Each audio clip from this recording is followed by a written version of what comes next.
On this episode of JRPG News Update, Monolith Soft have started development on a new Xenoblade.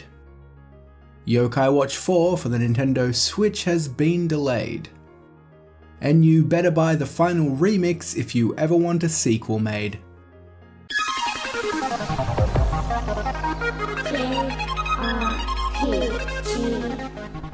In a recent edition of Koro Comic, Level 5 announced that Yokai Watch 4 for the Nintendo Switch would be delayed from its winter release window until spring 2019. This is of course the Japanese release date, so we'll have quite a bit longer to wait before it hits our shores. The game was playable at the Tokyo Game Show last month, but the technical aspects were a little unrefined. The frame rate in particular appeared to be struggling to maintain even 15 or 20 FPS. It's pretty likely they'll be looking to optimize the game more now that they've got more time to do it.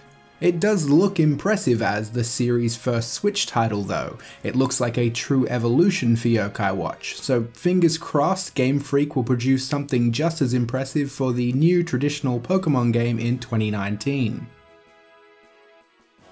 Next up is a bit of a coded message from Tetsuya Nomura at Square Enix. Nintendo published a kind of blog post on their website that featured some of the development staff behind The World Ends With You final remix. The most interesting section comes from Tetsuya Nomura, who commented on the number of times fans and media have asked about a possible sequel to the original title ever since it released 11 years ago. He mentioned that they had always been looking for an opportunity, but nothing ever materialized. He goes on to say that the implication of the soon-to-be-released final remix is that he thinks it will be the final chance to create a path to the next step. In other words, if you want The World Ends With You too, you better buy Final Remix. Okay, so technically Monolith Soft haven't said that they are working on a new Xenoblade. They opened up a recruitment drive recently that simply said they were recruiting for a new RPG project. But let me tell you why it's very obviously the next Xenoblade.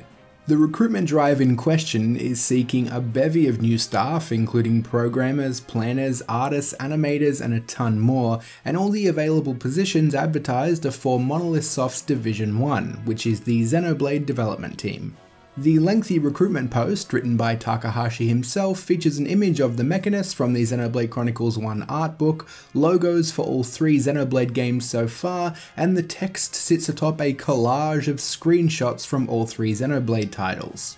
Takahashi starts by reassuring everybody that this recruitment drive isn't happening because members of the team have left. He actually says that in terms of current positions in the team, there are no vacancies. They are recruiting for expansion. He says that the work is becoming a little too much to handle for the current team size, which is significantly smaller than teams at other companies producing games of the same scope. He still wants to have a smaller, high-quality team, he just wants it to be a little bigger than it currently is in order to keep more development in-house. The post ends with Takahashi's final requirement for the applicants: they must respect Monolith Soft's previous works. Shortly after the recruitment drive went live, Soraya Saga, who is a writer and designer that worked on Xenoblade Chronicles 2, Xenosaga and Xenogears, tweeted, "Takahashi and his team's busy years have just begun. Again."